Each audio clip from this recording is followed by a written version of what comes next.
If you think animals forget, wait until you hear what this dog remembered, because today you're about to witness a kind of loyalty that humans rarely understand.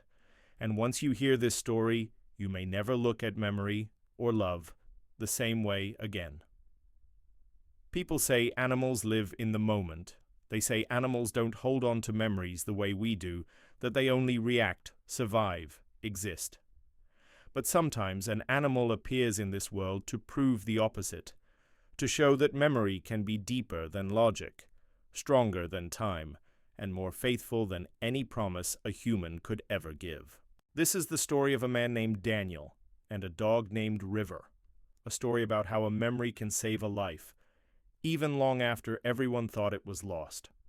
River wasn't the kind of dog you'd notice in a shelter. She didn't bark, didn't beg, didn't jump on the door like the others.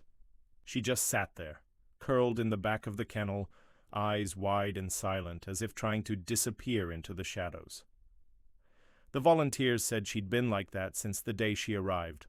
No one knew where she came from, no collar, no chip, no owner looking for her, just a terrified dog that refused to respond to anyone. Until Daniel walked in. Daniel was an ex-firefighter, a man whose life had burned down long before he arrived at that shelter. He had lost his wife 3 years earlier in a car accident, and with her, he lost the version of himself that knew how to smile. He tried therapy, he tried work, he tried running, traveling, hobbies. Nothing filled the emptiness. The last thing he expected was that a dog would. But grief leads you to strange places. And on that quiet Tuesday afternoon, it led him through the glass doors of the Riverside Animal Shelter. He wasn't looking for a dog, he was just trying to feel something. When he passed River's kennel, he didn't see her at first. He only noticed the empty bowl, the untouched blanket, the faintest movement in the corner. He crouched down and whispered, "Hey there." At the sound of his voice, River lifted her head. Not all the way, just enough for their eyes to meet. And something happened, something Daniel couldn't explain. It wasn't recognition. He'd never seen this dog before. It wasn't joy. She wasn't wagging her tail. It wasn't fear. She wasn't shrinking away. It was more like a pause, as if her mind suddenly opened a door and tried to remember something important. And for the first time in months, Daniel felt a tiny crack in the cold wall around his heart. He whispered again. River blinked, then, slowly, silently. She stood up and walked toward him. The volunteers were stunned.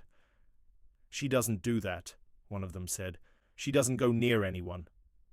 But she went to him. She pressed her nose into the palm of his hand, closed her eyes, and exhaled a long, trembling breath. The kind of breath an animal releases only when they feel safe. Daniel didn't understand why. He didn't know her story, but he adopted her that same day. River didn't bark. She didn't play. She didn't make noise at all. She followed Daniel everywhere silently, from the kitchen to the hallway to the bedroom, never more than 2 steps behind him, as if trying to protect him from something only she could sense. Daniel tried everything to help her open up. Walks in quiet parks, treats, toys, gentle words. But River didn't react to any of it, except one thing. Every night she stood in front of the attic door, stiff, alert, staring at it for minutes, sometimes hours. She refused to go upstairs, refused even to let Daniel touch the doorknob. He thought it was trauma. Maybe the attic reminded her of somewhere dark she'd been trapped before. Maybe she associated it with something bad. But the truth was something else entirely. One evening, after a long day of work, Daniel opened the attic door without thinking. River lunged, not to bite, not to attack, but to block him. She jumped between him and the staircase, shaking violently, whining for the first time since he'd brought her home. Her eyes said everything. "Don't go up. Please don't go up. Not alone." It was the insistence that unsettled him. Dogs have instincts, yes, but this was different. This wasn't fear of the attic. This was River remembering something, a memory she couldn't forget.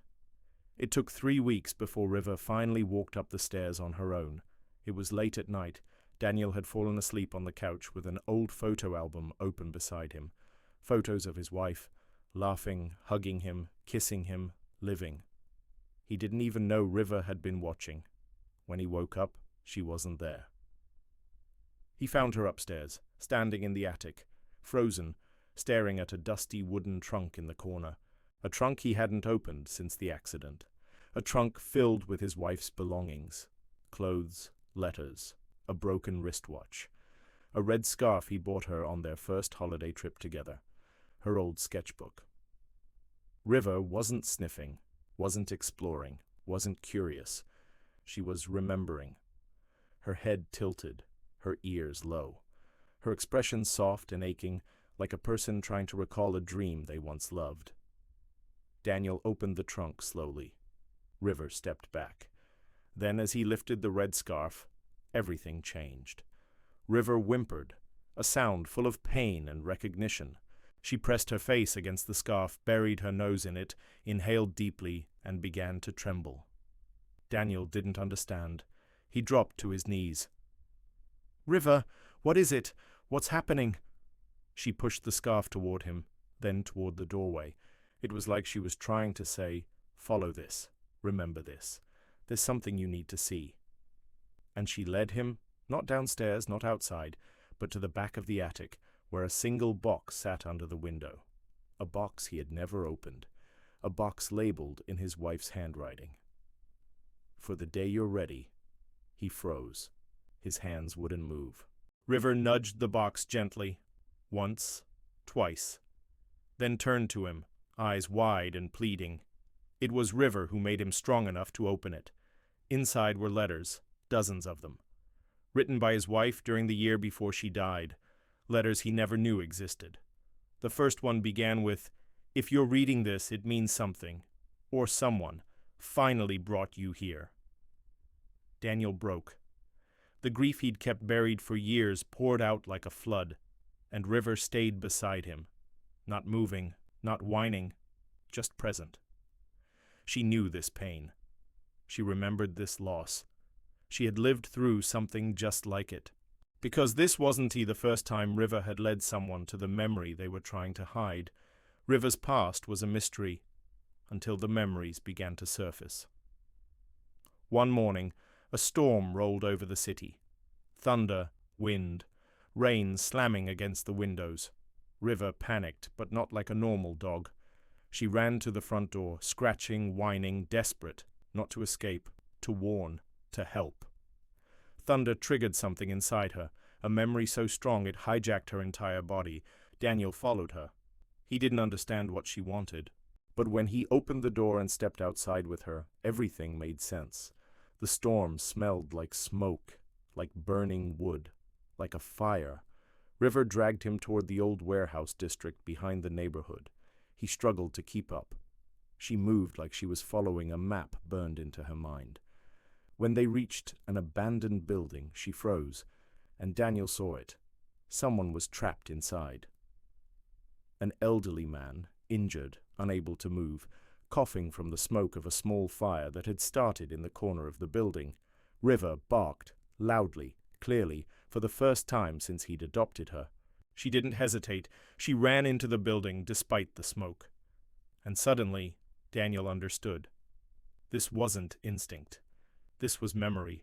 Everything about River's fear of the attic. Her attachment to him. Her connection to smoke, storms, trapped spaces. It wasn't random. River had once belonged to another man. An old man. A widower. Someone who lived alone in a small house outside the city. Someone River had loved deeply, the way she now loved Daniel. One night, lightning struck that old man's home. A fire spread before he woke up. River barked, scratched, pulled, tried to drag him out, but he collapsed before she could save him. River stayed. She stayed until help arrived. She stayed through smoke and fear and heat. She stayed until rescue forced her out, and she never saw her owner again. That's why she never barked. That's why she feared houses, attics, storms. That's why she remembered grief so well, because she had lived it once already. And she wasn't going to lose someone again. Not Daniel, not this time. They saved the elderly man together. River lead the way, Daniel carried him out, and the paramedics took him to safety. Everyone said Daniel was the hero. He knew the truth. The hero was the dog who remembered. The dog who refused to forget loss. The dog who refused to lose another person she loved. The dog who used her memory, her trauma, her pain, to save a stranger. And in that moment, everything connected. River didn't come into Daniel's life by accident. She came because she'd been through the same pain he had, because she had been waiting for someone whose scars matched her own, because she remembered what love looked like, even when he had forgotten. Grief had broken them both. Memory brought them back to life. In the months that followed, River changed. Slowly, at first, then beautifully. She barked again, not in fear but in joy. She played with other dogs at the park. She slept peacefully at the foot of Daniel's bed. She stopped staring at the attic door, because the memory inside it had already been set free. But the biggest change wasn't in River. It was in Daniel. He began writing again, laughing again, living again. He visited the elderly man they rescued. River recognized him instantly, her tail wagging with a joy he hadn't seen before. And for the first time in years, Daniel understood something powerful. Memory doesn't only hurt. Memory heals. Memory saves. Memory guides. Memory loves. River remembered her old owner, not with pain but with gratitude. And now Daniel remembered his wife the same way. River didn't replace her. She didn't fill the empty space. She showed him that love doesn't disappear.